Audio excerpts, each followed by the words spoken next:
कुछ रेलवे को मजबूत करने के लिए लगे पड़े हैं, कुछ बैंकिंग सेक्टर को मजबूत करने के लिए लगे पड़े हैं, कुछ पावर के सेक्टर को मजबूत करने के लिए लगे पड़े हैं, कोई ईवी के सेक्टर को मजबूत करने के लिए लगे पड़े हैं। को देखने को मिली कोई ऊपर स्टेक ले रहा है, कोई नीचे का टारगेट बताकर फिर ऊपर अपने स्टेक ले रहा है। कई तरीक़ों से प्रमोटर आएंगे, ये अपनी चीज़ें कितना अच्छा है भाई हम क्यों बेचें या कोई और कंपनी क्यों बेचें, तो वो क्या कर रहे हैं भैया, वो दोबारा फिर आ जाएंगे। आप गिरावट के टाइम ये देखना प्रॉफिट बुकिंग आ रही है, प्रॉफिट बुकिंग इंडेक्स में गिरावट थी कल जो आपको देखने को मिली है, और उसके अंदर बिकवाली जो है एफपीआई ने कर दी, जो करीब 7,000 करोड़ के शेयर बेचे कल उन्होंने। एफपीआई जो होते हैं विदेशी पोर्टफोलियो निवेशक जो होते हैं भैया, इनको भी तो अच्छे अच्छे शेयर लगते हैं भैया। एचडीएफसी बैंक इन पे निवेश करके बैठते हैं, ये बड़े बड़े कंपनियों में अपना निवेश करके।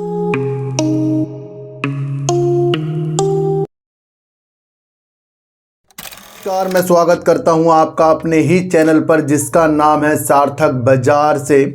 आज बात करेंगे एनएलसी इंडिया की, बात करेंगे सर पटेल इंजीनियरिंग की, और बात करेंगे यस बैंक, और बात करेंगे मार्केट के व्यू पर।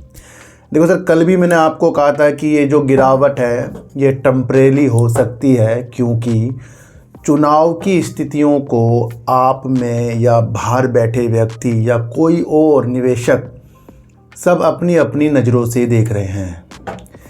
असल में बाद में जो नतीजे निकल कर आएंगे वो इन सारी चीज़ों को समाप्त कर जाएंगे जो आजकल हम सोच रहे हैं।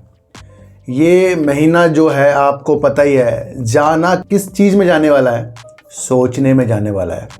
अभी फ़िलहाल जो भी कंपनियों के ऊपर हमारी नज़र है लाजमी उनके काम पर ही होनी चाहिए, बल्कि अगर आप उस वजह से ले रहे हैं कि भाई नतीजे अच्छे आ जाएंगे या नतीजे नहीं अच्छे आएंगे, उस वजह से अगर आप सोच रहे हैं कि भैया क्या पता ये सरकार आ जाए मैं ज़्यादा शेयर ले लूँ, क्या पता मैं ना ख़रीदूँ भाई इसका ही बाद में सरकार आ जाए, तो अलग अलग रणनीतियाँ चल रही हैं यहाँ पर।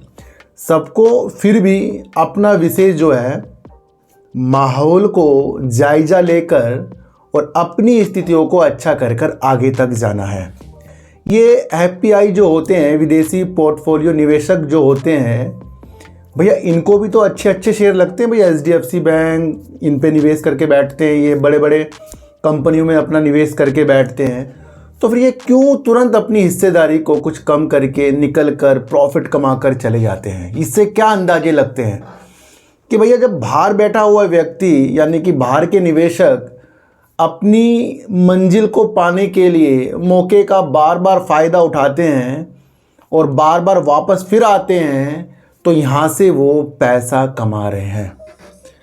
जब इतनी ज़्यादा गिरावट कल आपको देखने को मिली, आंकड़ों के अनुसार ये करीब 4 महीने की सबसे ज़्यादा इंडेक्स में गिरावट थी कल जो आपको देखने को मिली है, और उसके अंदर बिकवाली जो है एफपीआई ने कर दी, जो करीब 7,000 करोड़ के शेयर बेचे कल उन्होंने, और उसके बाद घबराहट का डर का माहौल पैदा हो गया। एफपीआई क्या सोच रहे हैं, एफपीआई सोच रहे हैं विदेशी पोर्टफोलियो निवेशक क्या सोच रहे हैं, एक तो अमेरिका की ब्याज दरों के अंदर क्या क्या चीज़ें हो सकती हैं, दूसरा हमारे देश में आम चुनाव है उसके नतीजों के अंदर अपनी विशेषताएं वो खोज रहे हैं, और उसका माहौल जायज़ा लेकर वो अपनी बिकवाली कर रहे हैं। जो इस तरीके से अभी का जायज़ा लेकर बिकवाली कर रहे हैं, तो कल को कुछ अच्छी चीज़ आएंगी तो वो फिर आ जाएंगे।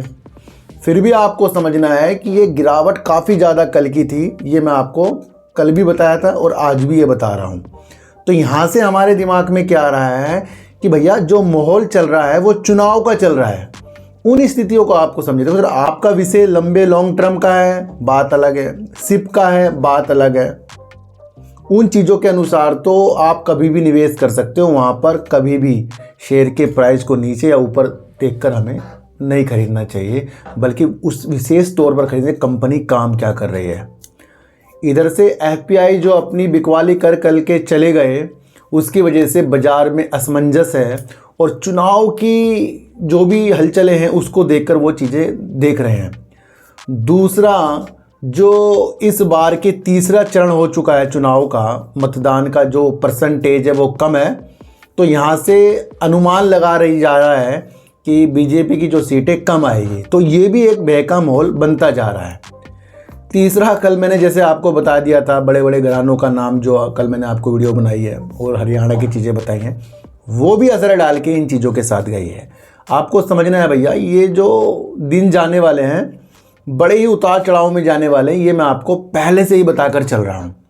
सारी स्थितियों को आपको मार्केट का व्यू लेकर चलना चाहिए। जब इस तरीके से एफपीआई ने बिकवाली कर दी और उसके बाद जो एक बड़ी बैंक एचडीएफसी बैंक भी इस तरीके से बिकवाली के बाद 2.3% तक गिर गया और उसके बाद फिर आपको इंडेक्स गिरते हुए देखने को मिले, तो वो भी एक गिरावट का कारण बनाया है, इस बार बनाया। तो एक और जो न्यूज़ निकल कर आई थी लार्सन एंड टर्बो एलएनटी की तरफ से, एक कहा गया है कि इस बार के चालू वित्तीय वर्ष में जो ये चुनावी माहौल चल रहा है, भू राजनीतिक तनाव के कारण उनके ऑर्डर में और उनकी आय में कमी होने की वजह बन सकती है। भाई ये भी एक निगेटिव न्यूज़ है कि बड़ी कंपनी इस तरीके से वो भी चुनाव का माहौल देख रही है। तो ये चीज़ें मैं आपके लिए खोज कर लाया हूँ, ये कोई भी चीज़ें मैंने अपनी तरफ से नहीं बनाई है। फिर कह रहा हूँ, हम न्यूज़ को भापेंगे और उस वजह से अपना व्यू आगे तक जाएंगे। एफआईज अपना मौके का फ़ायदा उठाकर बार बार निकलते हैं और आगे जाकर फिर कुछ उन्हें अच्छा लगेगा वो फिर आएंगे। इस तरीके से एफआईज काम करते हैं और यही कारण है हमारे काम करने का कि हमारे पास होने चाहिए 2 अकाउंट। और ये मैंने आपको कहा है कि आप कहीं से भी अपना अकाउंट खुलवा सकते हैं, पर आपके पास 2 अकाउंट होने चाहिए। एक में आप शॉर्ट टर्म, एक में आप लॉन्ग टर्म। तो ये आप कर सकते हैं। और जो लोग मेरे लिंक से डिस्क्रिप्शन से अकाउंट खुलवा लेते हैं भैया, मैं उनका नंबर भी फिर सेव कर लेता हूँ अपने, है ना, व्हाट्सएप ग्रुप में। वैसे भी कर लेता हूँ मैं, ऐसे ज़रूरी नहीं आप करवाओगे, आप मुझे करोगे तो तब भी मैं सेव कर लेता हूँ। तो आपको समझना है कि आपके पास 2 अकाउंट होने चाहिए और उससे आपको अपने को मजबूत करना चाहिए। या एफआईज को नहीं पता है कि एफसी बैंक कितना अच्छा है, भाई हम क्यों बेचें या कोई और कंपनी क्यों बेचें, तो वो क्या कर रहे हैं भैया, वो दोबारा फिर आ जाएंगे। आप गिरावट के टाइम ये देखना प्रॉफिट बुकिंग आ रही है, प्रॉफिट बुकिंग आ रही है, तो वहाँ पर एफआईज हो कोई भी हो, अपना भाई पैसे ही कमा रहा है ना वो समय देकर, और लंबे समय फिर लंबे हो जाते हैं। तो सारी रणनीति को आपको समझकर चलना चाहिए। पटेल इंजीनियरिंग का अभी कोई भी डेट नहीं आई कि इसका रिजल्ट कब आ रहा है, पर एक अच्छी कंपनी जो है, जो मैंने आपको बताया था, सड़क में, परिवहन में, सुरंग में, बहुत सुरंग में, जल विद्युत में, भूजल में, है ना, सिंचाई में, बड़े बड़े पुलों में, इंफ्रास्ट्रक्चर में अच्छा एक वर्क करती है पटेल इंजीनियरिंग। और पटेल इंजीनियरिंग को हमने कई बार इस तरीके से भी आपको बताया है कि एनएचपीसी के लिए भी उसकी परियोजना के लिए कुछ हाथ बटाता है, उसे ऑर्डर भी वहाँ से मिला है। दूसरा आपको देखना है, अभी एक न्यूज़ जो निकल कर आई है पटेल इंजीनियरिंग की, और उसके अंदर पटेल इंजीनियरिंग को महाराष्ट्र में भूजल यानी कि भूमि से जल निकालने की एक परियोजना मिली है, जिसको वो 24 महीने में पूरा कर देगा। पर ये परियोजना वो ज्वाइंट वेंचर यानी संयुक्त के हिसाब से कर रहा है, जो उसके सहयोगी हैं, तो ज्वाइंट वेंचर में कर रहा है। इस परियोजना के अंदर पटेल इंजीनियरिंग की करीब 35% की हिस्सेदारी है और इस हिस्सेदारी के दम पर ये 24 महीने में ज्वाइंट वेंचर के साथ ये वर्क करेगा और इसको भी इससे फ़ायदा होगा। ये परियोजना 342 करोड़ 46 लाख की है, तो ये भी आपको समझना है। तो कहीं ना कहीं यहाँ पर पटेल इंजीनियरिंग को एक अच्छा खासा एक ऑर्डर इस तरीके से महाराष्ट्र से भूजल के लिए मिल चुका है निकालने के लिए, तो ये एक बेस्ट न्यूज़ है। आगे इसका रिजल्ट आएगा सर। देखो विजय केडिया का ये शेयर है, मतलब उनके नाम से जाना जाता है, अब क्योंकि उन्होंने काफ़ी नीचे इसमें अपना स्टेक बनाया था, तब से रॉकेट बन गया था ना। तो अब इसका आप Q4 का वेट कीजिए, उसकी डेट आएगी तो जब मैं आपको उसके बारे में बता दूंगा। देखो सर, यस बैंक के अंदर भी काफ़ी उथल पथल सी चीज़ें आपको देखने को मिली। कोई ऊपर स्टेक ले रहा है, कोई नीचे का टारगेट बताकर फिर ऊपर अपने स्टेक ले रहा है। कई तरीक़ों से प्रमोटर आएंगे, ये अपनी चीज़ें करेंगे, वो करेंगे, ये सारी चीज़ें आपको देखने को मिली है। जब भी शेयर नीचे की तरफ जाता है तो लोगों को टेंशन, ऊपर की तरफ जाता है तो बहुत अच्छा। इन चीज़ों में हम घूम रहे हैं, लेकिन मैं आपको फिर बता दूं, इसके साथ जिन बैंकों ने कंसोर्टियम के माध्यम से संभाला है वो SBI सबसे उसके अंदर बड़ा है और वो कभी ना कभी इसके अंदर से ज़रूर निकलेगा। मई के अंदर जब ये चीज़ें शुरू हुई, मई के महीने से जब ये चीज़ें शुरू हुई शुरुआत में कि भैया यस बैंक के अंदर से SBI निकल सकता है और इस तरह की खबरें आई है, फिर भी सरकार ने SBI को यस बैंक से अपनी हिस्सेदारी बेचने की भी मंजूरी दे रखी है। अब इसी के ऊपर उनसे कल जब एक सवाल किया गया, दिनेश खारा जो SBI के चेयरमैन है, उनसे एक सवाल किया गया कि वो अपनी हिस्सेदारी को कब बेचेंगे। देखो सर, उन्होंने इसके ऊपर कोई टिप्पणी करने से मना कर दिया है। अब इस टिप्पणी करने से मना कर दिया है और सरकार दूसरी तरफ इनको एक मंजूरी भी दे चुकी है बेचने की, तो कहीं ना कहीं ये बाद में कभी ना कभी तो होगा। तो वो भी आपको एक चीज़ें इसके अंदर संभल कर चलनी है ना। तो भैया हम जब किसी चीज़ में निवेश करते हैं, बैंक हो कोई सा भी हो, उसके हर एक पार्ट को हम जानें और उसके बाद फिर उसके अपनी अंदर एक रणनीति हमें आगे के लिए बनानी चाहिए।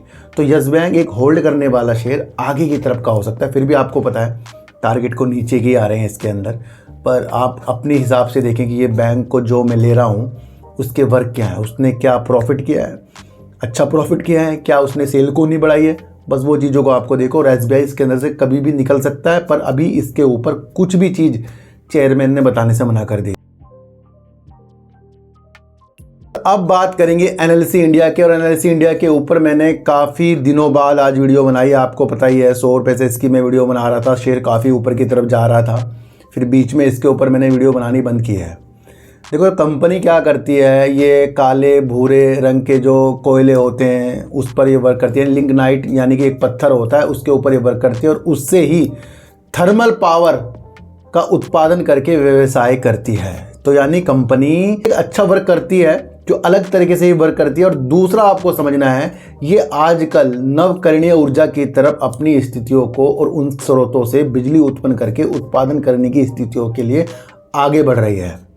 कंपनी के CMD जो कह रहे हैं वो ये कह रहे हैं कि 2030 तक वो एकीकृत स्वच्छ कंपनी बना देंगे, जिसके अंदर वो सौर ऊर्जा, पवन ऊर्जा, हरित हाइड्रोजन और अन्य ऐसे ग्रीन एनर्जी के स्रोत जो वर्क होते हैं उसके लिए वो पूरा वर्क कर रहे हैं। और 2030 तक की ये चीज़ें वो करेंगे और कहीं ना कहीं वो अपनी क्षमता को बढ़ाने के लिए करीब 90,000 करोड़ का एक निवेश भी कंपनी करने की चीज़ों के साथ आगे आ रही है।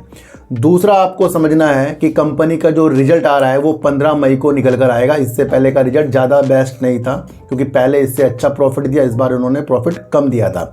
दिसंबर 2023 की अगर हम सेल्स 3,164 करोड़ रुपए की सेल्स थी, करीब 254 करोड़ का कंपनी ने प्रॉफिट कर दिया था।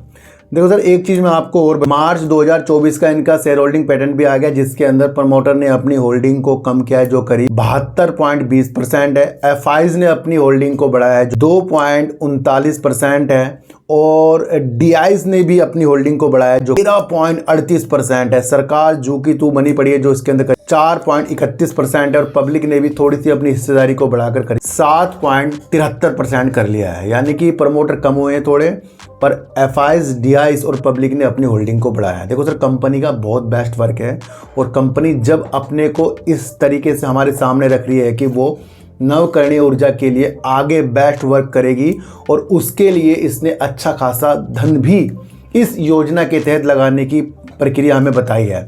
कंपनी जो कह रही है कि वो अपनी ग्रीन एनर्जी की क्षमता को करीब 364% बढ़ाकर करीब 7 गीगावाट कर देगी, और इसके लिए वो करीब $3.4 बिलियन का इस तरीके से वो निवेश करेगी।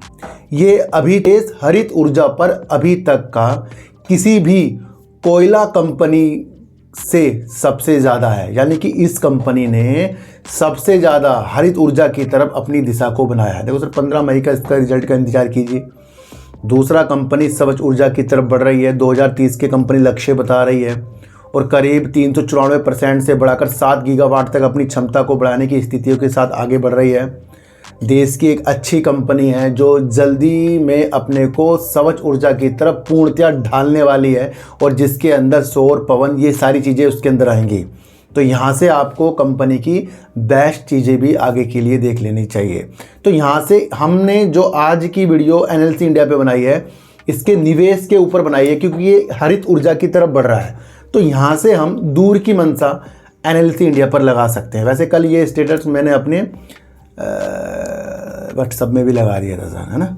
तो ये भी आप समझिए कि आज के उतार चढ़ाव को आपको समझना है। ये चुनावी माहौल है और चुनावी माहौल ये उस तरीके का है कि तीसरी बार कोई सरकार फिर से आने की दिशा में, और विपक्ष 2 बार नाकाम होने के बाद तीसरी बार फिर से अपने को सत्ता में लाने के लिए जहदोजहद कर रहा है। और करीब पूरी दुनिया की नज़र इस चुनाव पर है और उस चीज़ की भांति भांति चीज़ों को आपको न्यूज़ के द्वारा समझना है और एफपीआई की जो निकासी हो रही है उस द्वारा समझना है, और यहाँ के बड़े घराने क्या क्या अपने विचार रखने हैं उसको समझना है। इसलिए अपडेट पूरा रहिए और मार्केट में बने रहिए, क्योंकि यहाँ पर कोई भी अब आपके टारगेट जो हमें कोई देकर जाता है और स्टॉप लॉस, उस पर बिल्कुल भी वर्क मत करना, क्योंकि एक पे मार्केट नीचे और एक ही झटके पे मार्केट ऊपर, ये हिसाब आगे की तरफ बनने वाले हैं। तो थोड़ा हमें सतर्क होकर आगे के लिए वर्क करना पड़ेगा, है ना सर। और एक बात मैं आपको और बता दूं, अगर आपके पास देखो sir Motherson Sumi, HDFC bank, SBI bank, NLC India, Exide battery, है ना, आपका HFCL, NHPC, RVNL, IRFC, इस तरीके के वैल्यूबल शेयर जो है, बाकी मैं जो भूल गया बताना, जिस तरीके से हम सोच रहे हैं कि इन शेयरों के अंदर क्या हम इस वजह से इन शेयरों को एग्जिट करें कि भैया ये गिर रहे हैं, उन चीज़ों को भी आपको समझना है। क्योंकि ये वो शेयर हैं, कुछ रेलवे को मजबूत करने के लिए लगे पड़े हैं, कुछ बैंकिंग सेक्टर को मजबूत करने के लिए लगे पड़े हैं, कुछ पावर के सेक्टर को मजबूत करने के लिए लगे पड़े हैं, कोई ईवी के सेक्टर को मजबूत करने के लिए लगे पड़े हैं ना, कुछ अडानी के शेयर भी ले लो, अंबानी के भी ले लो, टाटा के भी ले लो। तो उन शेयरों के अंदर वजूद ढूंढिए अपने। अब हम इन्हीं शेयरों के अलावा कुछ छोटे छोटे शेयर देखेंगे ना, 1-2 रुपये वाले, सर हम ट्रैप हो जाएंगे वहाँ पर। इसलिए कह रहा हूँ अच्छी चीज़ों के साथ अच्छे बनते जाइए, वो आपको बहुत अच्छा करके आगे तक जाएंगे। तो ये चुनावी माहौल को समझना बहुत ज़रूरी है, और जब तक कि चुनावी माहौल को नहीं समझोगे सर, देखो सर एक चीज़ तो मैं आपको बता दूं, अब चुनाव हो रहा है, रिजल्ट आने वाले हैं, तो भैया वो गिरावट और वो उछाल फिर हमें मार्केट में क्यों दिख रहे हैं? कुछ तो फ़र्क है ना उसका। चुनाव से कुछ सरकार चेंज होगी या सरकार वही आएगी, तो उनके क्या प्रोजेक्ट हैं जो पहले पेंडिंग हैं और बाद में वो हो जाएंगे, उस चीज़ों को ऑब्जर्व कीजिए और उसको अपनी दिशा आगे के लिए बनाइए।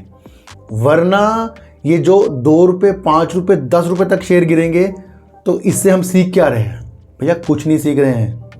इस माहौल में हम सीख कुछ नहीं रहे हैं जो डर रहे हैं, और सीख भी बहुत कुछ रहे हैं जो नहीं डर रहे हैं। उन्हें पता है कि भैया जिस भी शेयर के अंदर हमारी चीज़ें हैं वो वर्क क्या करती है, उसका वजूद क्या है ना। तो गुमराह होने वाली वीडियो से थोड़ा सा आपको अलग नतीजों के साथ अपने शेयर मार्केट की व्यू को जानना है, और वो इस टाइम चल रहा है चुनाव का, और ये वाला चुनाव काफ़ी चर्चाओं में है, ये आपको समझना है ना। तो भैया एफपीआई बेचकर सबसे ज़्यादा जा चुके हैं कल। दूसरा एलएनटी भी कह रहा है भैया चुनावी नतीजों से या चुनावी आपको भू राजनीतिक से कुछ ना कुछ तनाव के कारण उनका ऑर्डर बुक और आय में कुछ कमी हो सकती है। तीसरा आपको समझना है कि यस बैंक के चेयरमैन से ही पूछा गया भैया कब आप इसके अंदर से अपनी हिस्सेदारी को निकालोगे, तो उन्होंने मना किया है। फिर आपको समझना है कि पटेल इंजीनियरिंग का भी रिजल्ट की कोई डेट नहीं आई, लेकिन उससे पहले उसने महाराष्ट्र से एक अच्छा खासा ऑर्डर जो भूमि से जल निकालने के लिए उसे मिला है। एक अच्छा वर्क ये कंपनी, देखो ऐसे वर्क करती है कंपनी भैया, सुरंग बनाना पहाड़ों में छोटा काम है ये। सिंचाई के लिए वर्क करना, जल विद्युत की परियोजना के लिए वर्क करना, या भूजल की चीज़ों के लिए वर्क करना, सड़क के लिए, बहुत सारी चीज़ों के लिए वर्क करती है। तो वो वैल्यूबल काम के साथ ये चीज़ें हमें देखने को मिल रही है। एनएलसी इंडिया जब अपने को पूर्णतया स्वच्छ ऊर्जा की तरफ बढ़ाने के लिए कदम बढ़ा रही है और वो इतना ज़्यादा निवेश कर रही है, तो वहाँ से भी कुछ चीज़ें वैल्यूबल हो जाती हैं। तो 15 मई को इसका भी रिजल्ट आ रहा है। तो सर सच्ची वीडियो देखिए, अच्छी वीडियो देखिए, समझ कर देखिए, किसी की भी बातों में आपको आना नहीं है, चाहे मैं क्यों ना हूँ। अपनी एनालाइज को इतना तेज कर लो सर कि कोई भी आपको हाथ पकड़कर शेयरों को खरीदवा और बिकवा ना सके। तो सर सच्ची वीडियो देखिए, अच्छी वीडियो देखिए, समझ कर देखिए। तो सर चीटी को आटे दीजिए, गाय को रोटी दीजिए, और अपने बच्चों को ज़्यादा से ज़्यादा प्यार कीजिए, क्योंकि बच्चे ही आपकी मासूमियत से किस्मत पलटेंगे। तो फिर मिलेंगे आपसे नई वीडियो के साथ, जब तक के लिए नमस्कार।